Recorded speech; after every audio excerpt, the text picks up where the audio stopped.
একজন নির্মোহ ও সৎ রাজনীতিবিদ ছিলেন সাবেক মন্ত্রী বীর মুক্তিযোদ্ধা আব্দুল্লাহ আল নোমান। ছিলেন ব্যক্তিজীবনে মানবিকতার পরম ধারক বাহক, রেখে গেছেন রাজনৈতিক জীবনেও সততার বাস্তব উদাহরণ। সাংস্কৃতিক বিপ্লবেও তিনি ছিলেন অনন্য।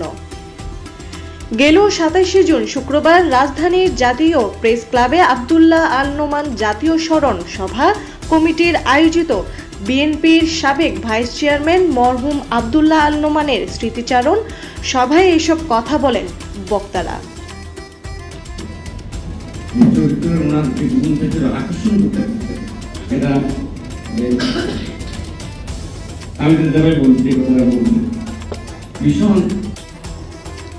বাংলাদেশ শ্রিম অ্যান্ড ফিশ ফাউন্ডেশনের চেয়ারম্যান সৈয়দ মাহমুদুল হকের সভাপতিত্বে সভায় স্মৃতিচারণ করেন মৎস্য অধিদপ্তরের সাবেক মহাপরিচালক নাসির উদ্দিন আহমেদ, চট্টগ্রাম ভেটেরিনারি ও অ্যানিম্যাল সায়েন্সেস বিশ্ববিদ্যালয়ের প্রতিষ্ঠাতা ভাইস চ্যান্সেলর অধ্যাপক ডক্টর নীতিশ দেবনাথ, চট্টগ্রামের ইন্টারন্যাশনাল ইসলামিক ইউনিভার্সিটির ভাইস চ্যান্সেলর অধ্যাপক মোহাম্মদ আলী আজাদী, আব্দুল্লাহ আল নোমানের ছেলে ইস্ট ডেল্টা ইউনিভার্সিটির চেয়ারম্যান সাইদ আল নোমান, সাবেক তত্ত্বাবধায়ক সরকারের উপদেষ্টা ডক্টর হোসেন জিলুর রহমান ও প্রধান উপদেষ্টার অর্থ বিষয়ক বিশেষ সরকারি ডক্টর আনিসুজ্জামান চৌধুরী সহ আরও অনেকেই।